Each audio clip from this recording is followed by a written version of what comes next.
إن الحمد لله نحمده ونستعينه ونؤمن به ونتوكل عليه ونعوذ بالله من شرور أنفسنا ومن سيئات أعمالنا من يهد الله فهو المهتد ومن يضلل فلن تجد له وليا مرشدا أشهد أن لا إله إلا الله وحده لا شريك له وأشهد أن محمدا عبده ورسوله أرسله بالهدى ودين الحق ليظهره على الدين كله ولو كره المشركون اللهم صل على محمد وعلى آل محمد كما صليت على إبراهيم وعلى آل إبراهيم إنك حميد مجيد اللهم بارك على محمد وعلى آل محمد كما باركت على إبراهيم وعلى آل إبراهيم إنك حميد مجيد أما بعد فإن خير الكلام كلام الله وخير الهدي هدي محمد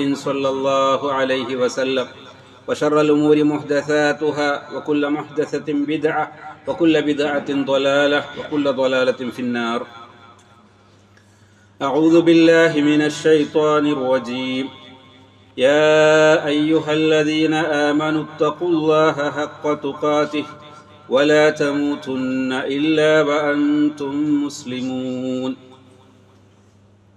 ബഹുമാന്യരായ സത്യവിശ്വാസികളെ, അല്ലാഹു റബ്ബുൽ ഇസ്സത്തിൻ്റെ ആജ്ഞാനിരോധങ്ങൾ പാലിച്ച് ജീവിതത്തിൻ്റെ എല്ലാ രംഗങ്ങളിലും അവന് കീഴൊതുങ്ങി തഖ്വയോടുകൂടി ജീവിക്കണമെന്ന് എന്നെയും നിങ്ങൾ ഓരോരുത്തരെയും ഓർമ്മപ്പെടുത്തുകയാണ്.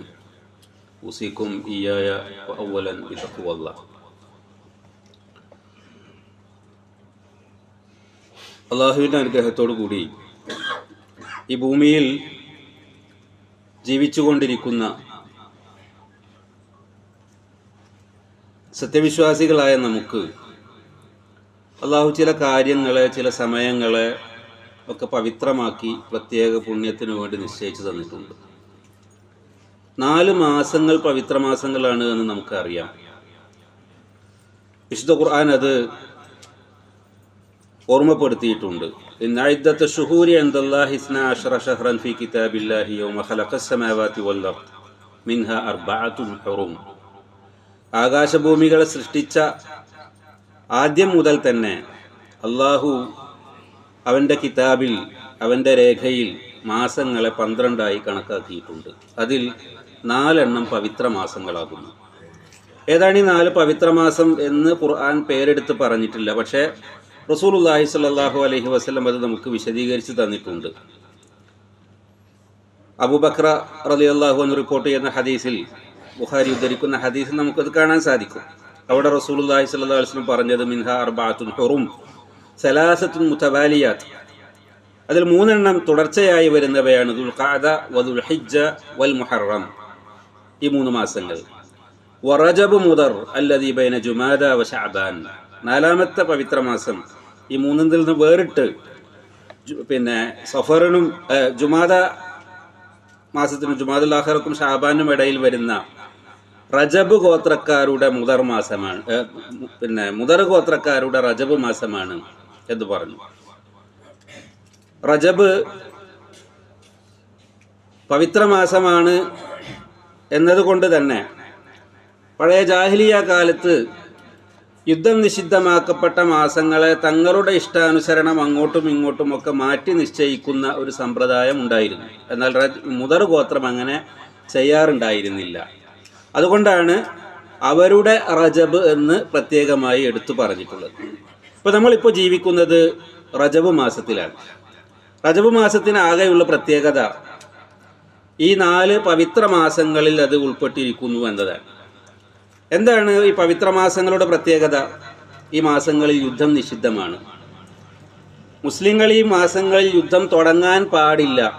എന്നാൽ ശത്രുക്കൾ ഇങ്ങോട്ട് യുദ്ധം ആരംഭിക്കുകയാണെങ്കിൽ അതിനെതിരെ പ്രത്യാക്രമണങ്ങൾ നടത്താം. അപ്പം യുദ്ധം നിഷിദ്ധമാക്കപ്പെട്ടിരിക്കുന്നു എന്നതാണ് ഈ മാസങ്ങളുടെ പ്രത്യേകത. അതിൽ നേരത്തെ പറഞ്ഞ തുടർച്ചയായി വരുന്ന മാസങ്ങളാകട്ടെ ഹജ്ജിൻ്റെ മാസങ്ങളാണ്. ഹജ്ജിൻ്റെ മുമ്പും ശേഷവുമായി വരുന്ന മാസങ്ങൾ. മുൻകാലങ്ങളിൽ ഇന്നത്തെ പോലെ വാഹന സൗകര്യങ്ങളില്ലാതിരുന്ന കാലത്ത് കാൽനടയായും മൃഗങ്ങളുടെ പുറത്ത് കയറിയുമൊക്കെ ദൂരദിക്കുകളിൽ നിന്ന് ആളുകൾ വന്നു പോകാൻ ധാരാളം സമയമെടുത്തിരുന്നു. അപ്പം അങ്ങനെ ഹജ്ജിന് പുറപ്പെട്ട് ഹജ്ജിൻ്റെ കൂടെ അവർ കച്ചവടങ്ങൾ നടത്താറുണ്ട്. അതൊക്കെ നിർവഹിച്ച് തിരിച്ച് അവരുടെ നാടുകളിലേക്ക് സുരക്ഷിതമായി എത്താൻ ആവശ്യമായ ഒരു കാലഘട്ടത്തെ അള്ളാഹു യുദ്ധം നിഷിദ്ധമായ കാലഘട്ടമായി നിശ്ചയിച്ചു കൊടുത്തതാണ്. അപ്പോൾ അവിടെ യുദ്ധം പാടില്ല എന്നതാണ് അതിൻ്റെ ഏറ്റവും വലിയ പ്രത്യേകത. പിന്നൊന്ന്, മറ്റു മാസങ്ങളെ അപേക്ഷിച്ച് ഈ മാസങ്ങളിൽ നമ്മൾ ചെയ്യുന്ന പുണ്യകർമ്മങ്ങൾക്ക് അള്ളാഹുവിൻ്റെ അടുക്കൽ കൂടുതൽ പരിഗണനയും സ്ഥാനവും പ്രതിഫലവുമുണ്ട്. അതുപോലെ തന്നെ ആ മാസങ്ങളിൽ ചെയ്യുന്ന കുറ്റകൃത്യങ്ങൾക്ക്, പാപങ്ങൾക്ക് അള്ളാഹുവിൻ്റെ അടുക്കൽ കൂടുതൽ ഗൗരവവും കൂടുതൽ ശിക്ഷയുമുണ്ട്. കാരണം അള്ളാഹു പവിത്രമാക്കിയ ഒരു സമയത്തെ പവിത്രമായി തന്നെ കണക്കാക്കുക എന്നത് അള്ളാഹു ഇഷ്ടപ്പെടുന്ന, പ്രതിഫലം നൽകുന്ന കാര്യമാണ്. എന്നാൽ അള്ളാഹു പവിത്രമാക്കിയ ഒന്നിൻ്റെ പവിത്രത നിഷേധിക്കുക, അതിനെതിരെ പ്രവർത്തിക്കുക എന്നത് അള്ളാഹുവിന് കോപമുണ്ടാക്കുന്ന കാര്യവുമാണ്. ഇതാണ് ഈ മാസങ്ങളുടെ പ്രത്യേകത. അത്തരത്തിൽ റജബ് മാസത്തിൽ നമ്മളിപ്പോൾ ജീവിച്ചു കൊണ്ടിരിക്കുന്നു. എന്നാൽ റജബുമായി ബന്ധപ്പെട്ട് ധാരാളം പ്രചാരണങ്ങൾ നമ്മൾ കേൾക്കാറുണ്ട്. യഥാർത്ഥത്തിൽ അതിനൊന്നിനും യാതൊരു അടിസ്ഥാനവുമില്ല. നമ്മൾ അള്ളാഹുവിൻ്റെ ദീനിലൊരു കാര്യം പുണ്യമായി കരുതണമെങ്കിൽ അതിന് കൃത്യമായ തെളിവ് വേണം. പുണ്യമെന്ന് റസൂലുള്ളാഹി സ്വല്ലല്ലാഹു അലൈഹി വസല്ലം പഠിപ്പിച്ചതൊക്കെ പുണ്യമാണ്. അതിനുശേഷം പിന്നെ ആർക്കെങ്കിലും അങ്ങനെ പ്രത്യേകം പുണ്യം നിശ്ചയിക്കാനുള്ള അവകാശം ഇസ്ലാമിലില്ല. കാരണം അള്ളാഹു റസൂലുള്ളാഹി സ്വല്ലല്ലാഹു അലൈഹി വസല്ലമയുടെ നിയോഗത്തോടു കൂടി ഈ ദീനിനെ നമുക്ക് പൂർത്തിയാക്കി തന്നിട്ടുണ്ട്. അതുകൊണ്ട് തന്നെ ഇത്തരത്തിലുള്ള ഇതല്ലാത്ത മറ്റു പുണ്യങ്ങൾ, പ്രത്യേകതകൾ റജബിൻ്റെ പേരിൽ പ്രചരിക്കുന്നുണ്ടെങ്കിൽ അതിനടിസ്ഥാനമില്ല എന്ന് നമ്മൾ മനസ്സിലാക്കണം. എല്ലാ മഹാന്മാരായ മുൻകാല പണ്ഡിതന്മാരും അത് സൂചിപ്പിച്ചിട്ടുണ്ട്. ഷാഫി മദ്ഹബിലെ പ്രമുഖ പണ്ഡിതനായ ഇബ്നുൽ അത്വാർ അദ്ദേഹം പറയുകയാണ്, റജബു ലൈസ ഫീഹി ശൈഉൻ മിൻ ദാലിക് ഐ അൽ ഫദാഇൽ. റജബ് മാസം അതിൽ പ്രത്യേകമായ എന്തെങ്കിലും ഒരു ശ്രേഷ്ഠത അതിൽ ഇല്ല. സിവാമാ യുശാരികു ഗൈറഹു മിനശ് ശുഹൂർ വകൗനുഹു മിനൽ ഹറം. ഈ പവിത്രമാക്കപ്പെട്ട മാസങ്ങളിൽ മറ്റു മാസങ്ങളോടൊപ്പം അതും അതിൽ ഉൾപ്പെട്ടിരിക്കുന്നു എന്നതല്ലാത്ത ഒരു പ്രത്യേകതയും ഒരു ശ്രേഷ്ഠതയുമില്ല. വഖദ് ദകറ ബഅദുഹും അന്നൽ മിഅ്റാജ വൽ ഇസ്റാഅ കാന ഫീഹി. ചില ആളുകൾ പറഞ്ഞിട്ടുണ്ട് ഇസ്റാഉം മിഅ്റാജും സംഭവിച്ചിട്ടുള്ളത് ഈ മാസത്തിലാണ് എന്ന്. വലം യസ്ബുത് ദാലിക്. എന്നാൽ അക്കാര്യം സ്ഥിരപ്പെട്ടിട്ടില്ല.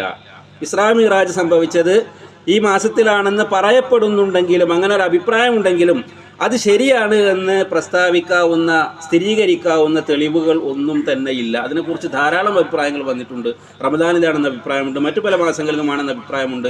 ഏതായിരുന്നാലും അത് ഇന്ന മാസത്തിലാണ് എന്ന് സ്ഥിരപ്പെടുത്തുന്ന യാതൊരു തെളിവും വന്നിട്ടില്ല. അതുകൊണ്ട് അതുപോലും റജബിലേക്ക് ചേർത്ത് പറയാൻ തെളിവില്ല എന്നാണ് നമ്മൾ മനസ്സിലാക്കേണ്ടത്.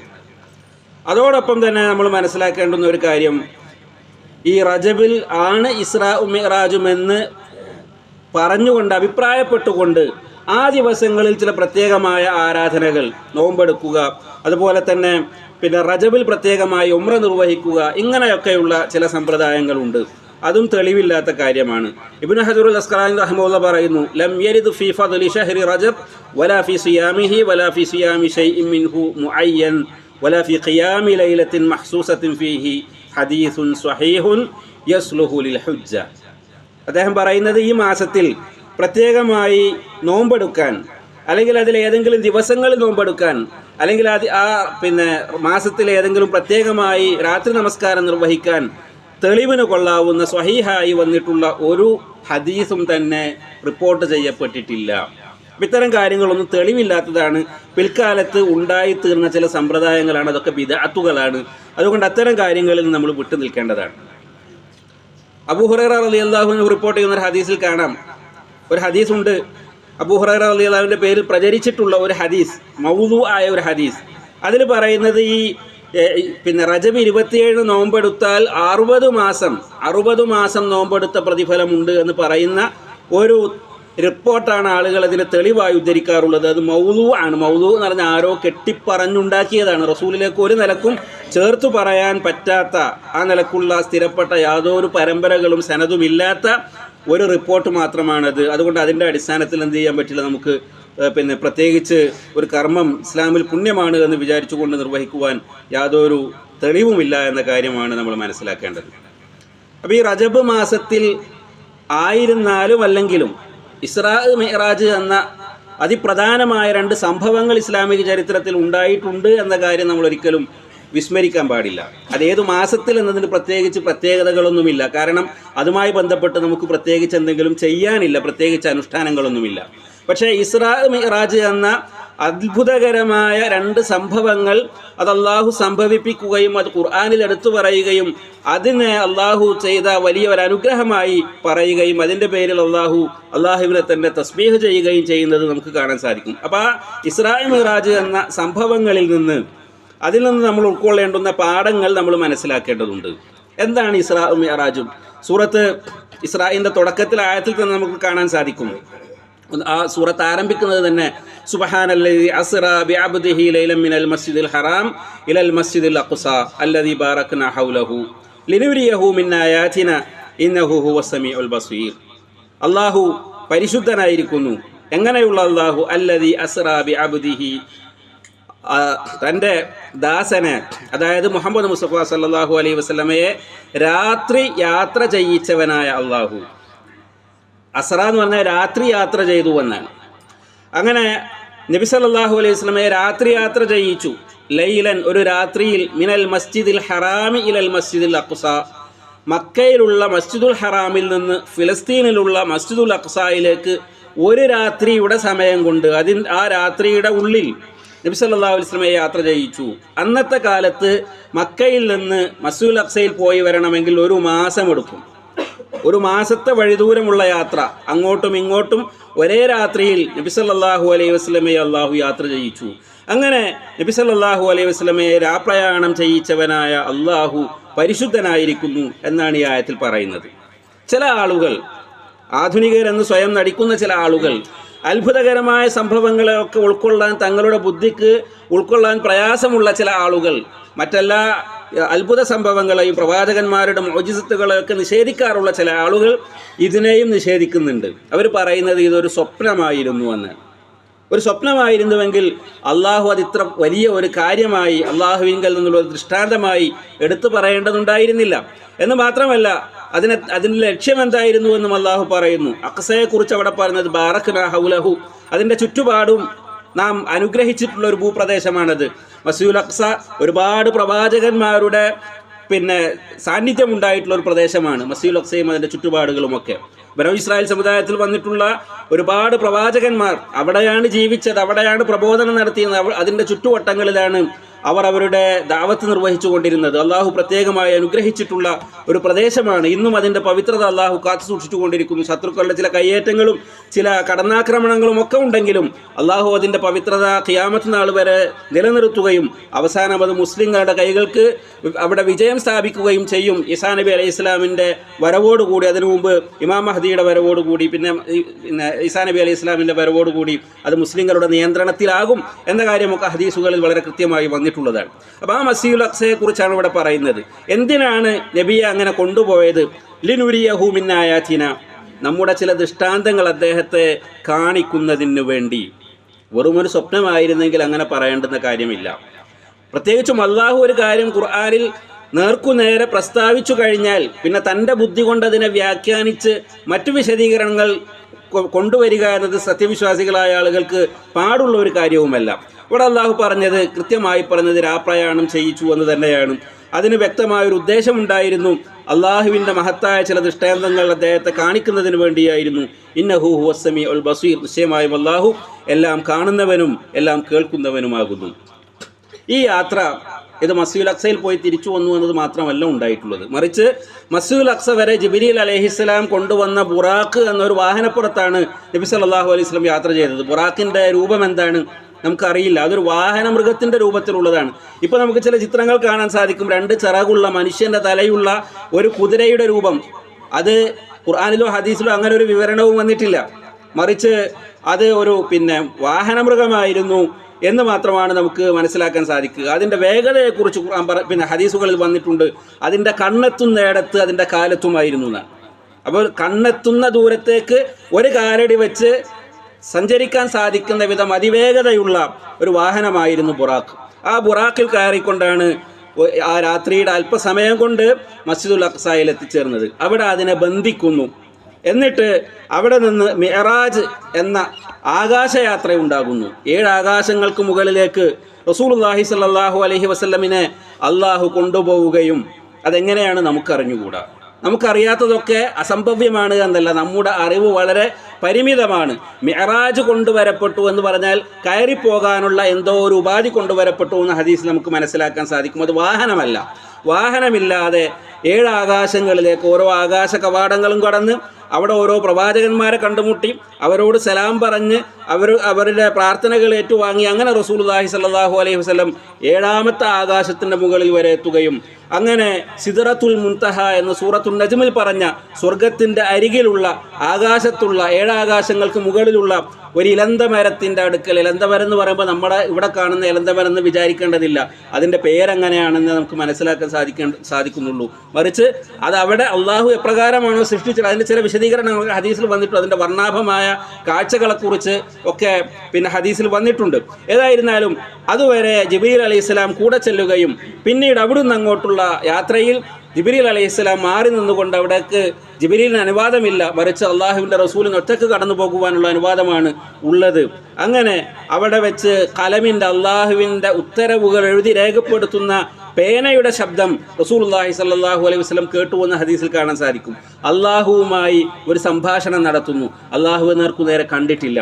അള്ളാഹുവെ കാണുക എന്നത് ഇപ്പോഴുള്ള നമ്മുടെ പ്രകൃതിയിൽ നമുക്ക് അള്ളാഹു അനുവദിച്ചിട്ടുള്ളൊരു കാര്യമല്ല, മറിച്ച് സ്വർഗവാസികളായ ആളുകൾക്ക് അള്ളാഹുവിൻ്റെ മുഖം കാണാനുള്ള അവസരം നൽകുമെന്ന്, അതാണൊരു മനുഷ്യന് ലഭിക്കാനുള്ള ഏറ്റവും വലിയ ഭാഗ്യമെന്ന് ഹദീസുകളിൽ കാണാൻ സാധിക്കും. അതിന് സൗഭാഗ്യം ലഭിക്കുന്ന ആളുകളിൽ അള്ളാഹു നമ്മെല്ലാവരെയും ഉൾപ്പെടുത്തി അനുഗ്രഹിക്കുമാറാകട്ടെ. അള്ളാഹുവുമായി സംഭാഷണം നടത്തുന്നു, അള്ളാഹു സംസാരിക്കുന്നു, റസൂലുള്ളാഹി സ്വല്ലല്ലാഹു അലൈഹി വസല്ലം അതിന് ഉത്തരം പറയുന്നു, കേൾക്കുന്നു, മറുപടികൾ പറയുന്നു.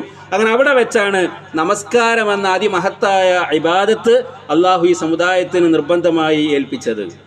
അപ്പം നമസ്കാരത്തിൻ്റെ മഹത്വം അത്ര വലിയ കാലാകാലങ്ങളായി ഖിയാമത്ത് നാൾ വരെ ഇനി ഈ ഭൂമിയിൽ അള്ളാഹുവിനെ ആരാധിച്ചുകൊണ്ട് ഇബാദത്തായിക്കൊണ്ട് നിലനിൽക്കേണ്ടുന്ന ഇസ്ലാമിൻ്റെ ഏറ്റവും വലിയ അടയാളം, ആ അടയാളത്തെ ഈ സമുദായത്തിന് ഏൽപ്പിക്കുക എന്ന വലിയ ഒരു കാര്യം, അതിനു വേണ്ടി അള്ളാഹു റസൂലുള്ളാഹി സ്വല്ലല്ലാഹു അലൈഹി വസല്ലമയെ 7 ആകാശങ്ങൾക്ക് മുകളിലേക്ക് വിളിച്ചു വരുത്തുകയാണ്. മറ്റെല്ലാ കൽപ്പനകളും ആകാശത്ത് നിന്ന് അള്ളാഹു താഴേക്കിറക്കി തന്നപ്പോൾ നമസ്കാരത്തിൻ്റെ കൽപ്പന നൽകാൻ വേണ്ടി അള്ളാഹു നബി സ്വല്ലല്ലാഹു അലൈഹി വസല്ലമയെ 7 ആകാശങ്ങൾക്ക് മുകളിലേക്ക് വിളിച്ചു വരുത്തുകയും അങ്ങനെ നേർക്കുനേരെയുള്ള ആ സംഭാഷണത്തിൽ ശബ്ദം മാത്രം കേട്ടുകൊണ്ട് ആയിഷ ബീവി പറയുന്നുണ്ട്, നബി സ്വല്ലല്ലാഹു അലൈഹി വസല്ലം അള്ളാഹുവിനെ കണ്ടു എന്നാരെങ്കിലും പറയുന്നുണ്ടെങ്കിൽ അത് ശരിയല്ല, മറിച്ച് അള്ളാഹുവുമായി സംസാരിക്കുക മാത്രമാണ് ചെയ്തത്. റസൂലുള്ളാഹി സ്വല്ലല്ലാഹു അലൈഹി വസല്ലമയോട് തന്നെ ചോദിക്കുമ്പോൾ അവിടുന്ന് പറഞ്ഞ ഹദീസിൽ കാണാം, ഇല്ല, അള്ളാഹു ഒരു ഹിജാബ് സ്വീകരിച്ചിരിക്കുന്നു. എന്ത് ഹിജാബാണ്?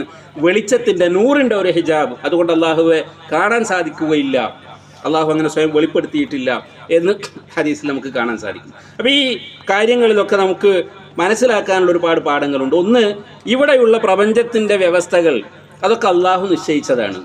ആ വ്യവസ്ഥകളെ മാറ്റുക എന്നത് അള്ളാഹുവിനെ സംബന്ധിച്ചൊട്ടും പ്രയാസമുള്ള കാര്യമല്ല.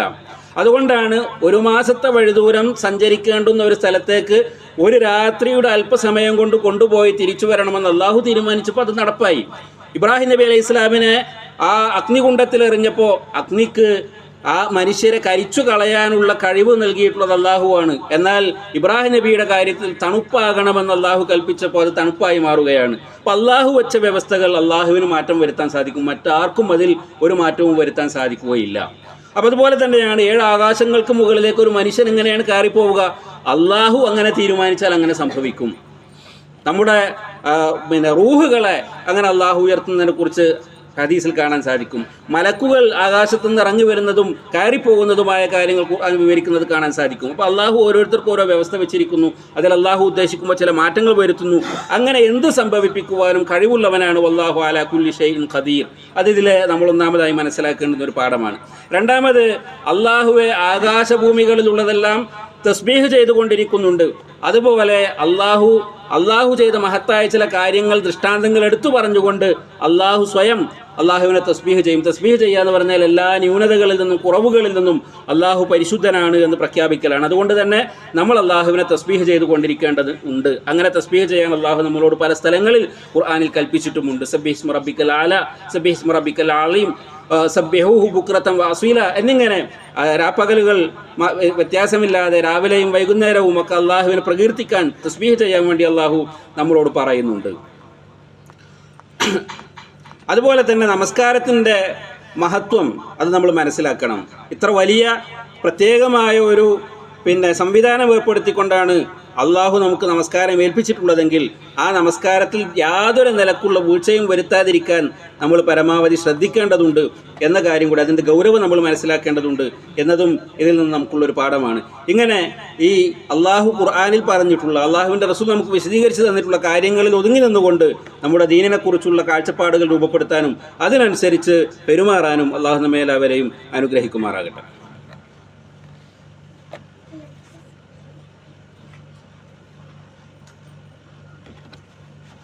إن الحمد لله نحمده ونستعينه ونؤمن به ونتوكل عليه اتقوا الله حق تقاته ولا تموتن إلا وأنتم مسلمون اللهم صل وسلم على محمد وعلى آله وصحبه أجمعين.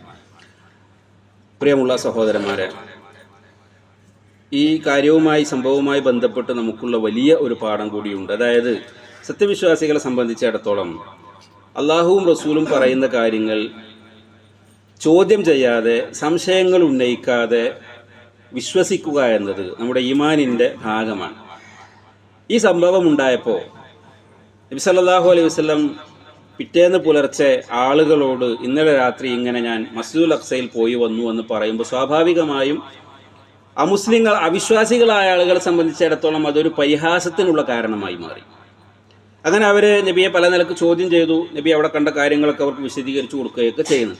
അതിനിടയ്ക്ക് അവിടെ സ്ഥലത്തില്ലാതിരുന്ന അബൂബക്കർ സിദ്ദീഖ് റളിയല്ലാഹു അൻഹു വരുന്ന വഴിയിൽ വെച്ച് കണ്ട ചില ആളുകൾ, നിന്റെ കൂട്ടുകാരനായ മുഹമ്മദ് പലതും പറഞ്ഞിരുന്നു, ഇപ്പോൾ ഇതാ ഇങ്ങനെയൊക്കെ പറയാൻ തുടങ്ങിയിരിക്കുന്നു. അതായത് നബി സല്ലല്ലാഹു അലൈഹി വസല്ലം ഒരു ബുദ്ധിഭ്രമം ബാധിച്ചതുപോലെ ഉള്ള സംസാരങ്ങളാണ് നടത്തുന്നത്, നീ ഇതൊക്കെ വിശ്വസിക്കുന്നുണ്ടോ എന്ന് പരിഹാസത്തോടു കൂടി അദ്ദേഹത്തോട് ചോദിച്ചു. അപ്പം അദ്ദേഹത്തിൻ്റെ ഒരേ ഒരു ചോദ്യം, നബി സല്ലല്ലാഹു അലൈഹി വസല്ലം അങ്ങനെ പറഞ്ഞോ? അതെ, പറഞ്ഞു എങ്കിൽ ഞാൻ അതിനെ സത്യപ്പെടുത്തുന്നു എന്നാണ് അദ്ദേഹം അതിന് നൽകിയ മറുപടി. അദ്ദേഹം ഇത്ര കൂടി പറഞ്ഞു, നഅം ഇന്നി ലഉസദ്ദിഖുഹു ഫീമാ ഹുവ അബ്അദു മിൻ ദാലിക്. ഇതിനേക്കാൾ വിദൂരമായ കാര്യത്തിൽ ഞാൻ അദ്ദേഹത്തെ സത്യപ്പെടുത്തിയിട്ടുണ്ട്. എന്താണത്? ഉസദ്ദിഖുഹു ഫീ ഖബരി സമാഇ ഫീ ഖുദ്വത്തിൻ ഔ റൗഹത്തിൻ. രാവിലെയും വൈകുന്നേരവും ഒക്കെ അദ്ദേഹത്തിന് ആകാശങ്ങളിൽ നിന്ന് അള്ളാഹുവിൻ്റെ ദിവ്യ വൃത്താന്തങ്ങൾ വന്ന് കിട്ടുന്നുണ്ട് എന്ന കാര്യം ഞാൻ സത്യപ്പെടുത്തിയിട്ടുണ്ട്.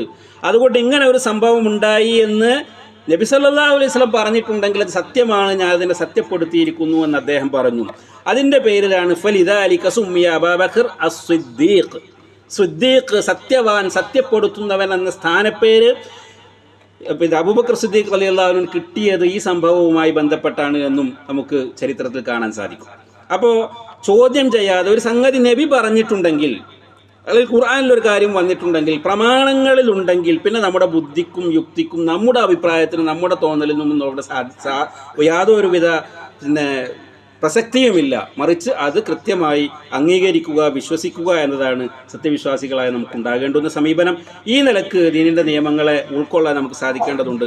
അങ്ങനെ അള്ളാഹുവിൻ്റെ ദീനിന് കീഴൊതുങ്ങി ജീവിക്കുന്ന സത്യവിശ്വാസികൾ അള്ളാഹു നമ്മെ എല്ലാവരെയും ഉൾപ്പെടുത്തി അനുഗ്രഹിക്കുമാറാകട്ടെ. നമ്മുടെ ജീവിതത്തിൽ സംഭവിച്ചിട്ടുള്ള എല്ലാ തെറ്റുകുറ്റങ്ങളും പോരായ്മകളും അള്ളാഹു നമുക്ക് പുറത്ത് മാപ്പാക്കി തരുമാറാകട്ടെ. നമ്മുടെ മാതാപിതാക്കളിൽ ജീവിച്ചിരിക്കുന്നവർക്ക് അള്ളാഹു ദീർഘായുസ്സും ആഫിയത്തും ഹിദായത്ത് നൽകി അനുഗ്രഹിക്കുമാറാകട്ടെ. മരണപ്പെട്ടു പോയവർക്ക് അല്ലാഹു മഗ്ഫിറത്തും റഹ്മത്തും നൽകുമാറാകട്ടെ. അല്ലാഹുമ്മ ഗ്ഫിർ ലിൽ മുഅ്മിനീന വൽ മുഅ്മിനാത്ത് വൽ മുസ്ലിമീന വൽ മുസ്ലിമാത്ത് അൽ അഹ്യാഇ മിൻഹും വൽ അംവാത്ത്. അല്ലാഹുമ്മ അഇസ്സൽ ഇസ്ലാമ വൽ മുസ്ലിമീൻ വഅദിൽ അശ്ശർക വൽ മുശ്രിക്കീൻ.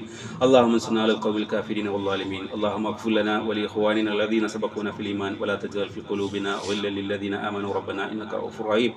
അല്ലാഹുമ്മ റബ്ബനാ ആതിനാ ഫിദ് ദുനിയാ ഹസനതൻ വഫിൽ ആഖിറതി ഹസനതൻ വഖിനാ അദാബൻ നാർ. അല്ലാഹുമ്മ ജന്ന മിനൻ നാർ. അല്ലാഹുമ്മ ജന്ന മിനൻ നാർ. അല്ലാഹുമ്മ ജന്ന മിനൻ നാർ. അല്ലാഹുമ്മ അദ്ഖിൽനൽ ജന്നത ബിറഹ്മതിക യാ അർഹമർ റഹീമീൻ. വസല്ലല്ലാഹു അലൽ മുർസലീൻ വൽഹംദുലില്ലാഹി റബ്ബിൽ ആലമീൻ.